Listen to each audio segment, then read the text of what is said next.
And I'd like to welcome everybody here. Thank you for joining. I'm Connie Roberts with CAS Severn. We're going to get started with just a really brief introduction to CAS Severn from our Director of Architecture and Security Services, Shazev Hassan. Shazev? Thank you, Connie. Good morning. Thank you for joining this webinar. As Connie mentioned, that I'm the lead person for the security services for CAS Severn. And so some of you know CAS Severn from past, and some of you are new to the CAS Severn. So we have been helping clients in align the technology with the businesses since 1978. Our cyber security professional, we offered different integrated solutions on the security on the application and data security, endpoint management, identity access management, network security using network access control, and the SIAM product that you're going to see a demo today. We have implemented security solution with multiple organizations, small, large, any sizes, that including educational institution, healthcare, state, and the federal government. And so let me introduce right now our panelist over here, who is the IBM North American Security Architect Lead from IBM, Mr. Jose Bravo. Jose, it's all yours. Thank you very much. So let's talk about, a little bit about QRadar and what is it that makes it, special or different from others, or what is it that we have been quite longly on the upper right-hand side of the Magic Quadrant for Gartner for a couple of years. And any SIEM out there, can process logs, events. Active Directory, your firewalls, all those things are very talkative and they send logs, and you can get very good information from it. But what QRadar started with and made it so special is actually the flows. What are flows? Flows are, for those of you who are not familiar with it, flows are layer 4s, network flows are also called. They were introduced by Cisco very many years ago, and everybody else followed the train. And that's the information that the router and anyone that inspects the actual traffic gets to know. Those are the ports, besides the source and destination IP, source and destination port, type of protocol, type of application, things like quality of service, size of the packages. All that is part of the actual flows. And we are seeing some samples of flows here in this demo system. And you may, and I'm going to talk some more about flows later, like Q flows and B flows, but why is it that these flows are so interesting for? Well, for one thing, you'll see that they provide a great deal of additional information that the logs did not even come close to show. That allows you to fire offenses and do detection, and also take false positives based on the information that you get from the flows as well.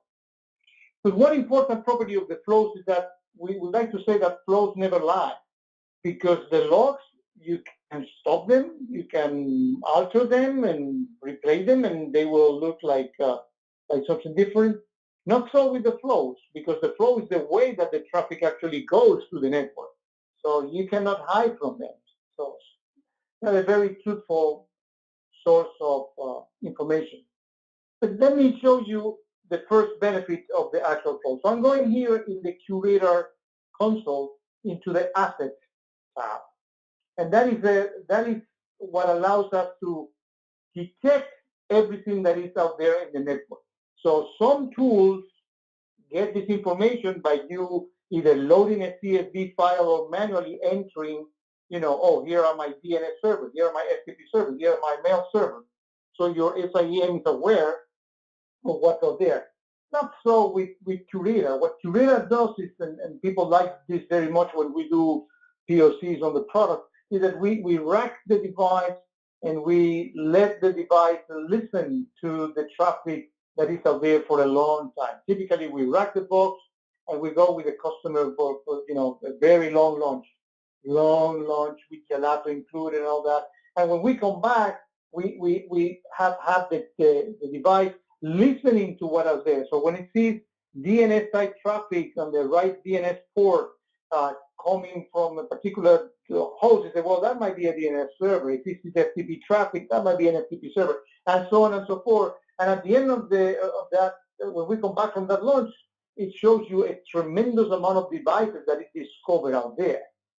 Like, for example, I can in this demo system, I can ask QRadar to find me the DNS server, and I know that there is one DNS server in here. And it goes, and by looking at the port 53, and you can actually alter that port, it can say, yeah, Jose, this is your DNS server, 192.168.3.1. But why, besides being a tremendous convenience, what's so important about this besides the convenience? Well, that if somebody launches, let's say that somebody installed an FTP server on a PCI machine or a machine that holds sensitive information, and they may or may not do it with malicious intent. It might be that they just did that for convenience. They need to put some files in there, so I instantiated an FTP server. Chances are that that FTP server is full of holes, and you may, if they didn't communicate that to you, being the security organization, that is something that you may proactively want to actually go ahead and investigate. Or QRadar can actually find those devices. The minute that FTP server starts talking, QRadar is going to discover, and you can have offenses firing and notify you that those devices are out there. So it's a great way of not only keeping your network, the knowledge of your network up to date, but also to discover rogue servers or things that are there that are not supposed to. In fact, in many of the POCs that we do, it is quite common to find out that we tell the customer, hey, did you know that you have all these DNS servers, for example? They say, no, I don't have that many. So what you do? You may not know that you have them, but they are there, and they've been talking about it. And again, you cannot hide from it. So that's one initial value of the flows. But let me actually go into where we look at the flow, which is this network activity tab, where you see all those flags and all that information. I'm going to go to some of the aspects of this in a minute. But I'm going to show you the value of the flows by doing a search, just to show you the things that we can actually look upon. And you can specify, the time frame of the search. And I'm going to scroll down here to the part that is important, which are the search parameters. And when we expand these, we see things obvious like source or destination IP, this asset name, and I'm going to scroll slowly, source port. You can combine all these search criteria to find the piece of information on the flows that you want, event name. I mean, there's a gazillion of things that you can actually look for. I'm going to, keep scrolling slowly here. So we see some more, oops, I click outside the actual box. It's like being on a webinar gives this an extra sensitivity. So there's a ton of parameters that we can do searches upon. One that I like particularly is this one in here. Destination payload contains, and destination payload matches regular expression. What is this? This goes beyond the network flows. This is what in QRadar we call Q flows.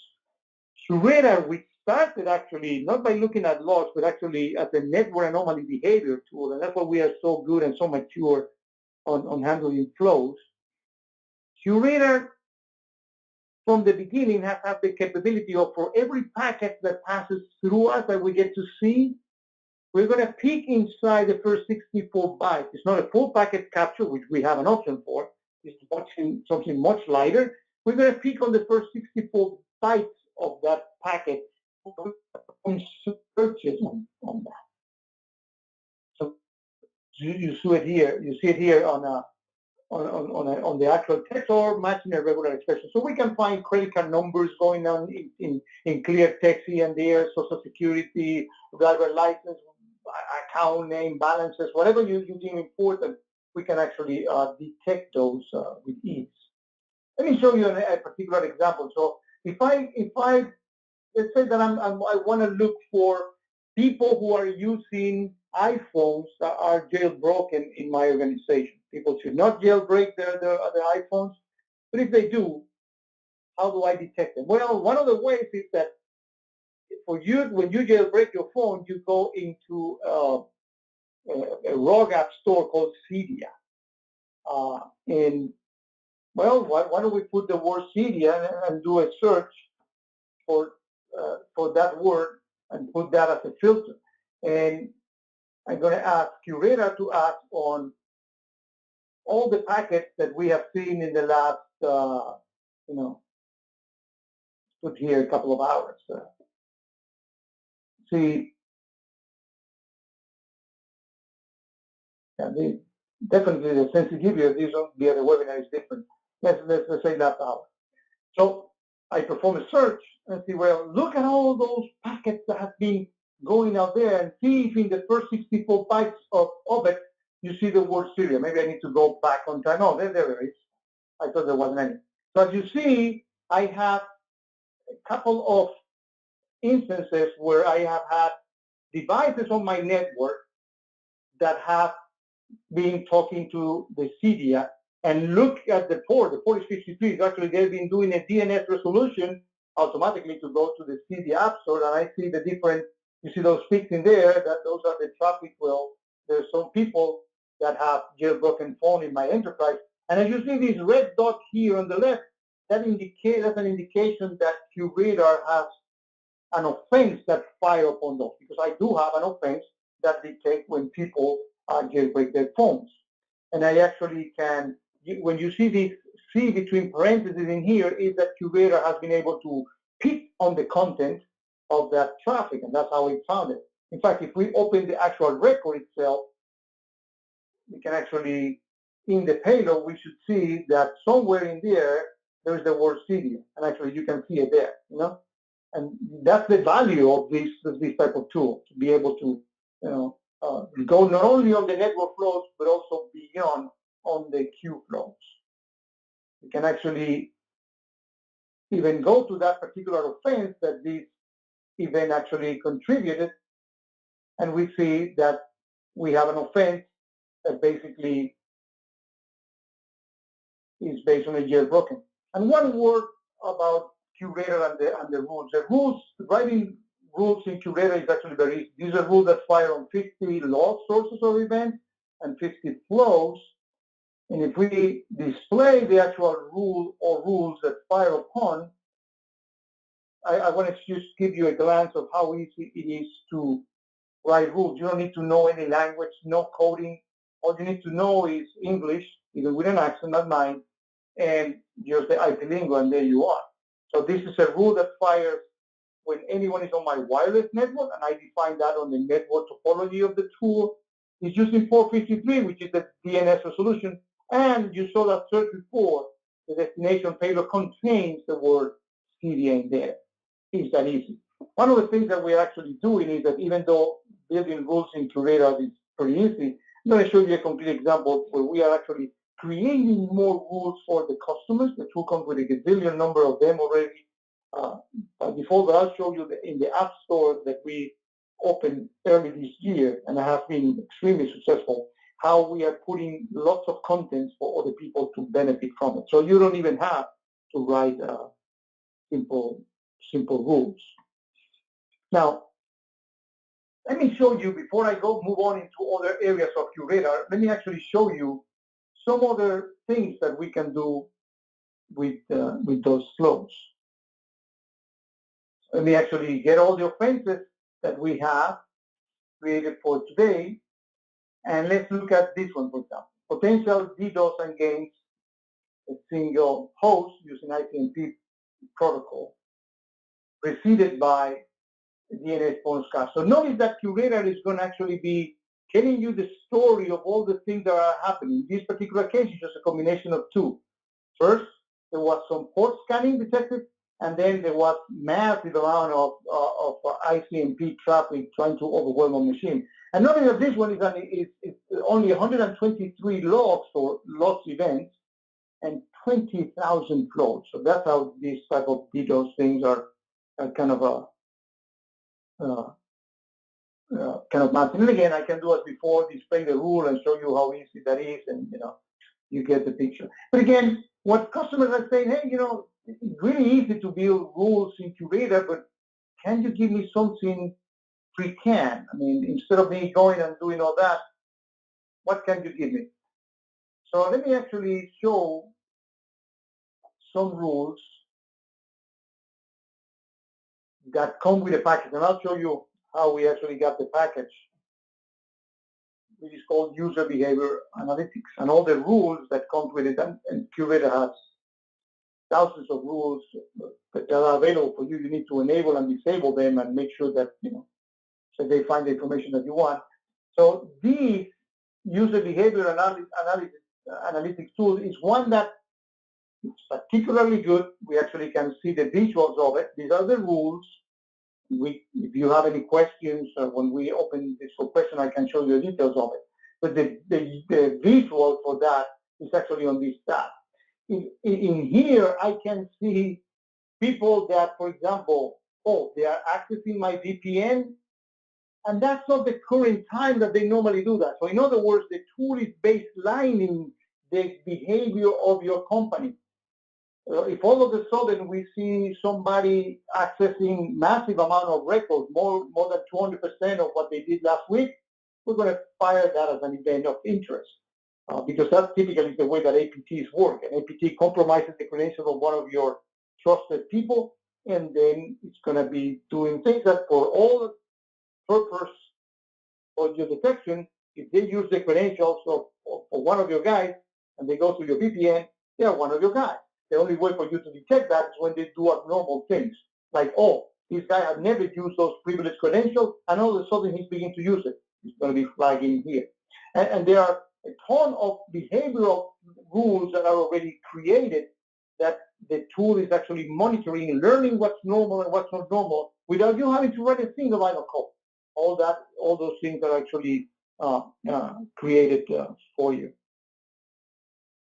But we not only do that on the typical flows. Many companies are going massive with virtualization.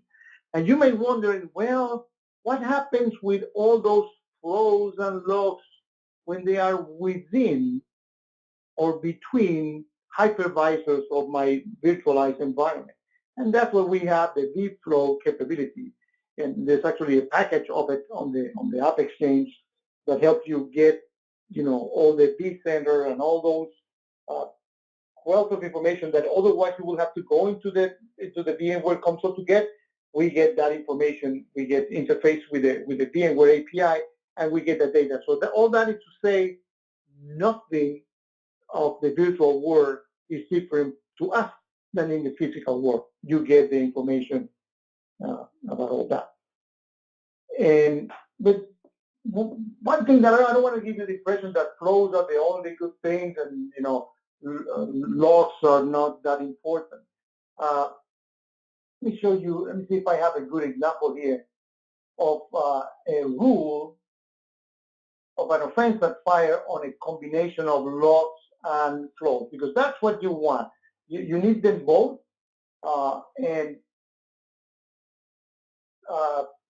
Let me actually get to all my offenses and show you an offense that fire on both. Let me clear some of these filters and show you the actual offenses. Here they are. Let's take a look at this one in particular. I think this has a good blend of actually logs and flows. And this is a particular one in which we detect that the flows tells me that there's some ICMP type of traffic, the one that the botnet people actually use, and the logs tells me that they are talking to a site that QRadar who gets for free, feeds from the exports, and we know which are the command and control sites. It's telling me that site is actually a command and control site. So that combination is what makes the detection of QRadar so unique. In fact, let's take a look at the rules that were put on this particular offense and see. Look at all those rules firing and contributing to that particular event. So we know that it's a malware host. We see that these are doing remote IRC connections. So all these are combined and say, well, this is something that is basically malicious. So, in fact, we can actually go to the flows and see what we can see in those flows. If we see something interesting in there.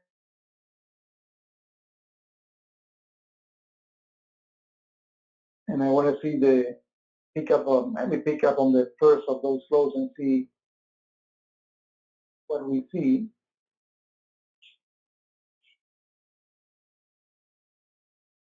And yeah, definitely. I mean, look at the source and destination payload. That's the type of communication that botnets typically do in between. So nothing escaped with that combination of log and flows. Nothing escaped to QRadar. Enough talking about flows, but I just wanted to make sure that you understand that story, because that is one of the main things that keeps that makes it QRadar apart.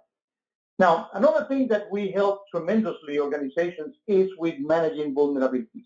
There is a big chasm or big gap between your SIEM people and your patching people. In other words, the SOC people and the operation people. Typically, the SOC people scan the network, find the gazillion number of vulnerabilities, and send those to the actual operation people. Like, go ahead and fix that. You know, next week we scan again and we send even more stuff, and some of the stuff that we told you about last week is still there. How do you actually help with that? What QRadar has the capability of doing is actually getting all those scanned. Either we have a scanner, but we can use the scanner that you have today and get that data. So QRadar is aware of the vulnerabilities of the endpoint. You may say, why is that so important? Let me give you a very concrete example. Let's say that you have a SQL injection vulnerability. QRadar is aware of it. Let's say that somebody is sending SQL injection union select traffic to one of the fields of the forms on that particular application on that host. Your IPS is going to detect that, and it's going to send a log to QRadar. QRadar is going to connect the dots and say, aha, this is a vulnerability, which I see that there is attempts of exploitation, and gives that a higher priority. And like that, you can perform searches as we did before on the flows on the actual vulnerabilities and find very interesting stuff. Let me give you some ideas of the things that people can do when they get this technology. So these are all the parameters. Many of these data is already on the metadata of the vulnerability published. Some of it can only be gotten by being on top of a tool. Your scanner would not know this one, which is the one I described before. Base is exploit attempt. Like you put this and say, give me the vulnerability that has been exploited. We can tell you that. Your scanner alone cannot do that. You can do things like, well, show me which of my vulnerabilities that I have do have a patch by, let's say BigFix, which is IBM Endpoint Manager. You say, well, show me that and show me the vulnerabilities that do have a BigFix patch. And out of all the thousands that we have in there, we have actually a good deal of them do have a patch with BigFix. And you can, BigFix is just an example. You can use some other tracks. So you can actually edit that search. And you can do things like very few people are actually, let me actually show you all the vulnerabilities that exist in there, because this is actually real data. And I want to highlight a point. So I have in here 517 vulnerabilities in this demo system. Let me do a search on the vulnerabilities that I can stop my IPS. You see, all of you know that your IPS has the capability by using virtual patches to stop vulnerabilities. The problem is that the IPS guy is very seldom in the meetings where I assign the different vulnerabilities. He's just keeping his IPS boxes, working fine. But if I want to see out of all my vulnerabilities, which can be stopped by my IPS, I can perform a search. So I go to these criteria, and as you see, there are very many. We don't have time to talk about each and every one of them. This is just one of the modules of QRadar. And it says, well, what is the vendor that you have? It's McAfee, it's Cisco, Snort, let me show you with with IBM, the prevention, and add that filter, perform a search and see which of those vulnerabilities could be stopped by my particular IPS. Actually, a pretty good number, 486 of them. This is the power of the IPS. And what is it that you need to do? Well, all you need to do is go to the particular vulnerability that you want to stop with your IPS. And as you see in the metadata, this is what it comes when the vulnerability gets published. There is this section called Virtual Patching IPS IDS. And in here, it even tells you the brand name and the actual signature that you need to deploy on the IPS. You can actually go to your IPS guy and say, Mr. IPS manager, please deploy this signature because we want to stop this particular vulnerability. Well, that story becomes very nice. Let's say that you have a SQL injection vulnerability. You cannot fix it right away because you need to find it in the code, test it, all that. You need to buy time. Or you can actually go ahead and see if there is a virtual patch for that vulnerability and stop it right there. But when this stuff becomes interesting is when you combine those searches. Let's say that you have, I want to find those vulnerabilities, let's say that you use for example, as a patching engine, let's say that you use BigFix. You say, well, show me the ones that does not equal to BigFix. In other words, those that BigFix cannot fix. By the way, that's something that your scanner doesn't know either. So these are the ones that BigFix cannot fix, and show me the ones that my virtual patch on my IPS can fix. You click on that one. You scroll down. So I go to the same one as before and say, well, which of these can my IPS, again, you select whatever brand, I'm trying to get the IBM brands, can stop. And you perform that search. And you find, I believe that there are some in here. Yeah, actually quite a few. There are 41 of them that I cannot patch because there's no patch available for them. My IPS can stop those. This is when the story becomes beautiful. And here's another example of how QRadar can help you with the vulnerabilities. There's another module in QRadar called Risk Manager. What Risk Manager does is that it gets the information of the configuration of all your firewalls, routers, switches, etc. And reads that information, and this is not meant to be a firewall manager, but what it can do is it can do things like, well, QRadar, show me all the vulnerabilities that are accessible from the internet. You want to have that question answered today, you need to ask your networking guy, hey, out of all these IPs, show me which of them has a path to 808, right? They can actually go out to the internet. Not with QRadar. QRadar can actually answer that question right away. Whenever we have an offense being fired, we can actually, in the offense tab, we can actually show you the actual path that the offense took to compromise the network. If you click here in the view attack path, and it will show you what was the route traversed for it, because you may want to revise your firewall rules because, oh, I didn't know that there was this traffic actually existed. So Risk Manager is full of information and policies that you can actually do based on the configuration of the network. I'm going to just quickly go through some of the things in here. These are the default policies that we have. I like to show the ones that have risk. So this one, for example, show me the devices that allow banned protocols from the internet. And that banned protocol may be peer-to-peer, and you actually can define your list of those banned protocols, and you edit those in the same way that you do with the rules. Let me actually do that and show you how you can actually modify that. You see, you specify that, what are the type of protocols I want to allow and I do not want to allow. So you get like that great deal of policies, many of them are PCI related and compliance related, that allows you to monitor for the health of your network without an incident actually having to happen. So when any one of these policies can be actually set up to work on existing traffic or actually potential traffic. So it's actually very, very powerful. And they can, when they fire, when you enable them and they fire, they can generate offenses, they can alter the risk score of a vulnerability, they can do very many interesting things.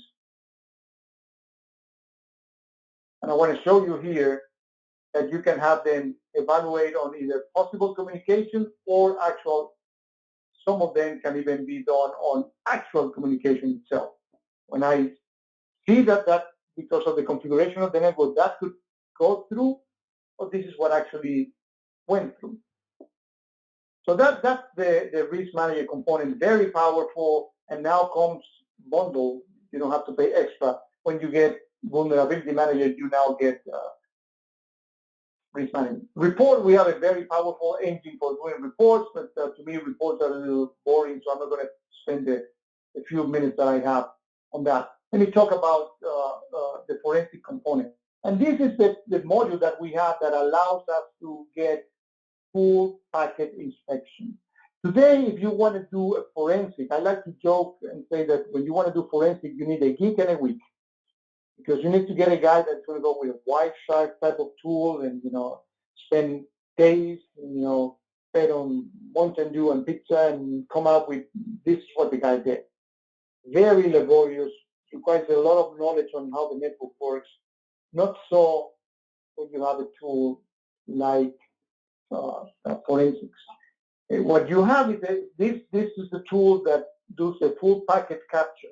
You can actually go from an offense and perform a forensic investigation and get to see everything that happened on the network without leaving the console, without the geek or the week, without going to like Wireshark to actually see what it's actually doing. You can visualize the communication, for example, which email is talking to which email, which IP to which IP. It does file analysis and it looks for, well, this file has shell code in there. That might not be good. This particular spreadsheet, this Excel file has some macros in it. No, so we flag those things automatically. We do some even sophisticated image analysis, and we look at the correlation of the images, and we can detect, for example, when an image has embedded some command and control instructions, which some hackers do. Link analysis to see the connections between all the different components. I mean, all these allows you to retrace everything that the actual individual has actually done. For example, in here we flag in Microsoft Excel that actually have some macro, and that's what is actually being flagged in here. So this is the forensic module, again, without the geek, not the weak. Now, I can keep on talking about some other things on QRadar, but I would really like to give our audience the opportunity to ask questions, to challenge some of the things that I have said. I want to make this a little bit more of your session and stop talking for a short while. So can we open the session for questions?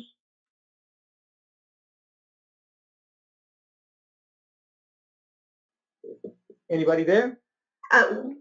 We have two on the line. I'm not seeing any hands raised for questions, Jose. Okay. Anything else that you want me to show? I mean, really, this is what I had in mind to. Jose, can you please cover the dashboard and what it will help for an executive presentation? And if you can describe that. I'll be happy to. Yeah, the dashboard is a place when and this is what you want. Actually, when you first log into the console, this is what welcomes you are in. And this in here, I have some snippets that you can actually click on this gear and modify the type of graph that you want ordering. Let's say I don't want this a pie chart, but I want this maybe a bar chart, and you can actually modify the file at your convenience. But you can actually add dashboards in here, and in fact we have, and that's what I'm going to show next. We have many third-party vendors that create their own dashboards to be shown here in QRadar. And we have, different type of dashboards in here. You can move them around, you can customize them, and these are meant to show you what is it that I want to see. When I glance into QRadar, I wanted to highlight the things that I want to see. Everything that you have as a search can be shown. When you create a search, you can actually ask the system to save it as something on my actual dashboard. Let me actually show you the ecosystem that is being building quite rapidly around QRadar. I'm going to go into I didn't have this plan, but since we have time, I think it's a good thing for you to show you. This goes along with these are the applications that I installed in there, and they are simple to install as downloading a zip file and add it in here. But I'm going to go into the App Exchange to show you what are the things that you get, and they're all for free.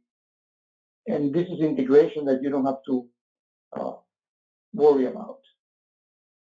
So these are the, ServiceNow. It's a ticketing organization, and they have interface with QRadar, so you download this app, and you can actually open a ticket from QRadar console.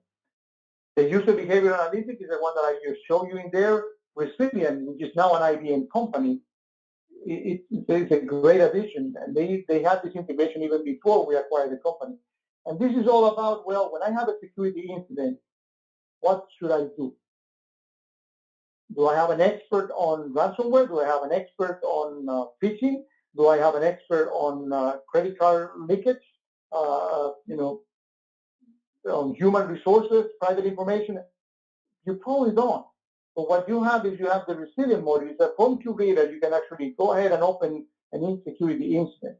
And that takes you into the resilient console and automatically, and it begins to ask you questions. Well, I see from the offense all this data, because it says, well, tell me more about the actual incident.